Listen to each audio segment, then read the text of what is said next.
Chers frères et sœurs, bonjour.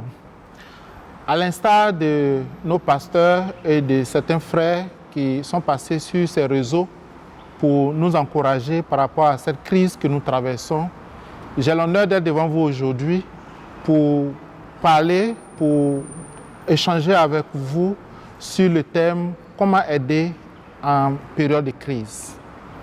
Alors, je vais vous parler de la crise, les crises qui surviennent dans la vie des individus et des communautés, des groupes comme nos églises, l'effet que cette crise produit sur nous, comment est-ce qu'on s'en relève. Et dans le comment est-ce qu'on s'en relève, je vous parlerai d'innovation. Et dans un troisième point, je vous parlerai des ressources dont nous disposons pour sortir de cette situation de crise. Alors, la vie des individus, tout comme la vie des groupes comme nos églises, comme nos États, comme nos différentes communautés, ressemble à une marche. Et pendant que nous marchons, nous pouvons subir des chocs. Et quand ces chocs surviennent, nous tombons.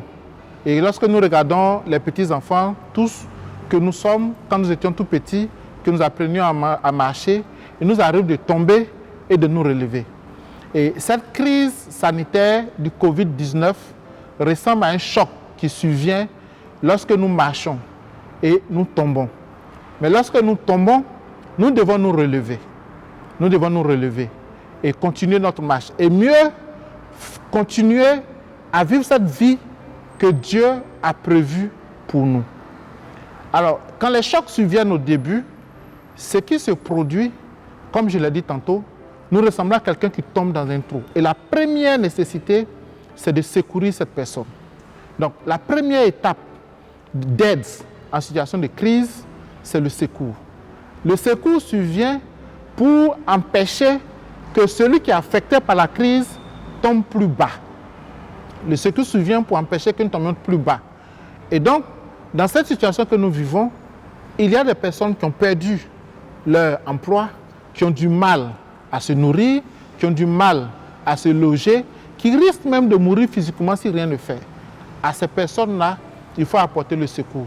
Et le secours a donc pour but d'arrêter l'hémorragie. Si je prends cette analogie, d'arrêter l'hémorragie, d'empêcher que la personne perde la vie.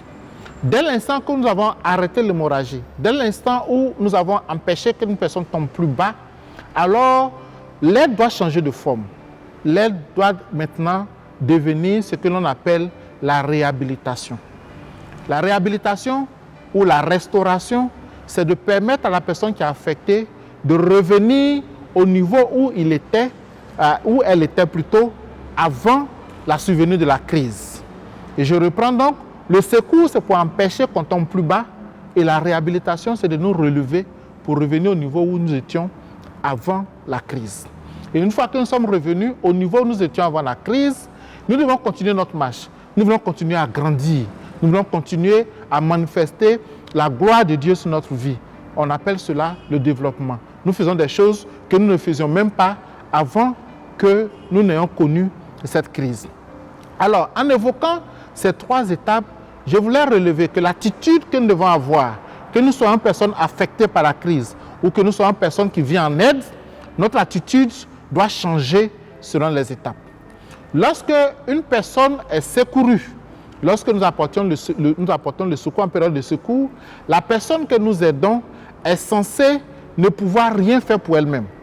Et en ce moment-là, nous faisons tout pour la personne que nous secourons. Et quand nous sommes en besoin de secours, il est normal que l'on fasse tout pour nous. Mais dès l'instant où notre situation est stabilisée, celui que nous aidons, que ce soit nous-mêmes ou que quelqu'un d'autre que nous aidions, nous devons changer d'approche. Nous devons agir avec la personne. Et c'est là un appel à chacun d'entre nous qui avons été affectés d'une manière ou d'une autre par cette crise. Nous ne devons pas rester des éternels assistés. L'assistant doit changer de forme. Dès l'instant où nous avons un peu de force, comme un enfant qu'on relève d'une chute, on lui dit marche, fais un effort. Et donc, nous devons faire des efforts. Nous devons contribuer à l'aide qu'il nous a apportée. Et pour nous qui aidons, nous devons aussi apprendre aux personnes que nous aidons à contribuer. Parce que le risque, c'est quoi? Si nous sommes aidés, que tout est fait pour nous, finalement, nous devenons si dépendants qu'après, nous n'avons plus envie que cette assistance cesse. Si c'est nous qui aidons, si nous ne faisons pas attention, nous verrons que la personne que nous aidons reste dans son état et nous serons alors frustrés. Il faut donc, dès l'instant où nous avons stabilisé, nous avons empêché que la personne tombe plus bas, nous devons être capables d'amener cette personne à participer, à manifester le talent que Dieu lui a donné pour pouvoir avancer. Et ce qu'il faut faire plus tard, c'est que ces personnes-là soient capables de faire de plus grandes choses qu'elles ne faisaient avant que cette crise ne survienne. Et c'est à cela que le Seigneur nous appelle. Cette crise qui est survenue n'a pas mis fin au plan de Dieu pour notre vie. Cette crise qui est survenue n'a pas freiné notre marche avec notre Seigneur, nous devons continuer. Mais comment y parvenir? Et c'est là que j'aborde le deuxième point de mon intervention, qui est l'innovation. Je vais vous parler d'innovation. Il nous faut innover. Une chose est claire, tout le monde le dit sur les médias, il y aura un avant et un après. Un avant et un après veut dire que nous allons être obligés de changer notre manière de faire. J'imagine que ces vidéos que nous enregistrons aujourd'hui vont devenir des habitudes dans nos vies.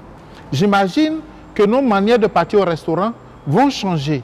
J'ai vu des éléments où même les ophtalmologues, des métiers de contact vont adapter leur façon de faire. Donc, nous devons innover. Et quand on parle d'innovation, cela peut vous paraître des thèmes sophistiqués, mais l'innovation se résume à trois choses. Le premier élément de l'innovation, c'est l'observation, c'est l'écoute. Pendant cette crise où nous avons, pour certains, perdu notre emploi, ou quand nous n'avons pas perdu notre emploi, nous sommes obligés de nous adapter, il nous faut innover. Et pour innover, il faut écouter, il faut observer et voir quels peuvent être de nouveaux services que nous pouvons apporter, quelles peuvent être de nouvelles choses que nous pouvons faire. Quand vous regardez la société, aujourd'hui, les services de livraison à domicile se sont développés, c'est à partir d'observation. La technologie que nous utilisons aujourd'hui, quelqu'un a imaginé le besoin de parler sans être devant les gens et permettre à ces personnes de nous écouter. Donc le premier élément, c'est d'observer et de voir quelles sont les nouvelles choses que nous pouvons faire. Le deuxième élément de l'innovation, c'est de créer, c'est d'inventer, c'est de proposer de nouvelles façons de faire. Et en le disant, je me rappelle que mon père me disait, quand la radio et la télévision venaient en Côte d'Ivoire dans les années 1950, on leur a dit, il était à Oumé, on leur a dit, le président Houphouët dit qu'il y a quelque chose qui arrive. Quand une personne parlera à Abidjan, on va l'entendre à Oumé. Ils étaient ébahis de voir que quelqu'un puisse parler à Abidjan, qu'on l'entende à Oumé. Et puis la radio est venue, cela s'est avéré possible. Et puis quelques années après, on leur a dit, tiens, le président dit qu'il y a une nouvelle chose qui vient. Quand la personne parle à Abidjan, vous la verrez à Oumé. Ils se sont dit, non, le monsieur commence à se foutre de nous. Ce n'est pas parce que nous l'aimons qu'il va aussi venir nous dire n'importe quoi. Comment quelqu'un peut parler à Abidjan et on peut le voir à Oumé? Mais la télévision est venue et cela est devenu possible. Et aujourd'hui, il y a mieux que la télévision. Les technologies que nous utilisons, les directs qui se font, les réseaux sociaux, les nouvelles façons de communiquer. Et donc, il faut que dans notre esprit naissent de nouvelles façons de faire. Et c'est ça la création. Il faut créer, il faut inventer de nouvelles façons de faire. Et le troisième élément, c'est de tester. Vous observez, vous identifiez des besoins, vous proposez de nouvelles façons de faire, de nouvelles approches, de nouveaux biens et services. Il y a l'exemple des masques qui sont fabriqués aujourd'hui partout, qui sont de nouveaux services qu'on crée. Et puis on les teste, on les essaie et le cycle reprend. Quand on les teste, on recueille l'avis de ceux qui les utilisent, on va encore proposer, on les teste et on continue dans une perpétuelle amélioration. Donc l'innovation, notre secours se tourne dans l'innovation. Nous devons changer nos manières de faire. Et dans la Bible, tous ceux qui ont été attachés à la nostalgie ont perdu beaucoup du plan de Dieu pour leur vie. Je prends l'exemple des enfants d'Israël qui, dans le désert, voulaient retourner en Égypte à cause des concombres qu'ils mangeaient en Égypte. Beaucoup sont restés dans le désert. Nous prenons l'exemple de la femme de Lot, qui, pour avoir regardé derrière, aussi est devenue de la grêle. Et donc, nous devons admettre que la vie ne sera plus la même, mais ce n'est pas la fin. Notre Dieu demeure et nous devons continuer à marcher par l'innovation. Le troisième élément de mon intervention, c'est de quelles ressources disposons-nous? Et à cela, je vous invite à regarder le texte de 2 Corinthiens chapitre 1, dans lequel l'apôtre Paul nous parle de 3 ressources dont nous disposons. La première ressource dont nous disposons en tant que chrétiens pour aider en cette période de crise, que ce soit à travers le secours, à travers la réhabilitation ou le développement qui doit venir après, c'est la consolation. Notre Dieu est un Dieu de consolation. Notre Dieu nous console dans cette crise. Et cela fait presque 6 semaines que nos églises sont fermées. Cela fait presque 2 mois que nous avons le premier cas en Côte d'Ivoire, que des mesures ont été prises qui sont venues changer notre vie. Nous devons être consolés. Notre Dieu n'a pas perdu le contrôle de l'univers. Notre Dieu règne encore et nous avec lui. Nous devons donc être consolés et consoler nos frères. Le deuxième élément, c'est la délivrance. Quand on lisait 2 Corinthiens chapitre 2, des versets 8 au verset 11, notre Dieu nous délivre des difficultés que nous traversons. Et cela doit nous consoler. Notre Dieu nous secoue si nous prions. Dieu nous aide à ne pas perdre tout. Ou bien que nous ayons perdu quelque chose par le choc qui est survenu, nous pouvons recouvrer tout ce que nous avons perdu. Et la troisième ressource dont nous disposons, ce sont les promesses de Dieu. Les promesses infinies de Dieu qui sont évoquées dans 2 Corinthiens chapitre 1 à partir du verset 15 jusqu'au verset 22. Notre Dieu est avec nous. Notre Dieu nous promet de nous secourir. Notre Dieu nous promet de ne jamais nous abandonner. Notre Dieu nous promet de transformer des ossements desséchés en chair vivante. Notre Dieu nous promet de transformer le désert en terre où coulent des ruisseaux abondants d'eau vive.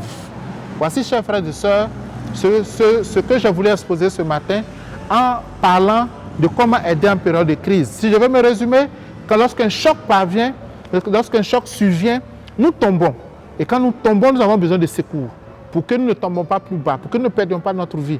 Mais dès l'instant où nous ne tombons plus bas, mais que quoi que nous soyons dans le trou, nous devons nous relever. La réhabilitation. Nous devons participer. Nous devons travailler ensemble. Que ce soit celui qui est affecté ou que nous soyons celui qui aide une personne affectée, nous devons travailler ensemble. Et nous devons garder l'espoir que non seulement nous devons revenir à notre état d'avant-crise, mais nous devons continuer à manifester cette gloire de Dieu qui repose sur notre vie. Et en le faisant, nous devons innover. Innover, c'est écouter, c'est observer autour de nous et voir quelles sont les opportunités qui se créent. Cette crise qui est survenue va certainement ouvrir de nouvelles opportunités pour beaucoup d'entre nous, des opportunités d'affaires, des opportunités d'emploi. Nous devons les voir et les saisir en créant, en proposant. Et quand nous créons, nous essayons nos solutions avec ceux pour qui nous les avons inventés et nous les adaptons, nous les améliorons perpétuellement. Et en le faisant, notre ressource, c'est la consolation de Dieu, c'est le secours de Dieu et c'est les promesses de Dieu. Que le Seigneur nous bénisse. Amen.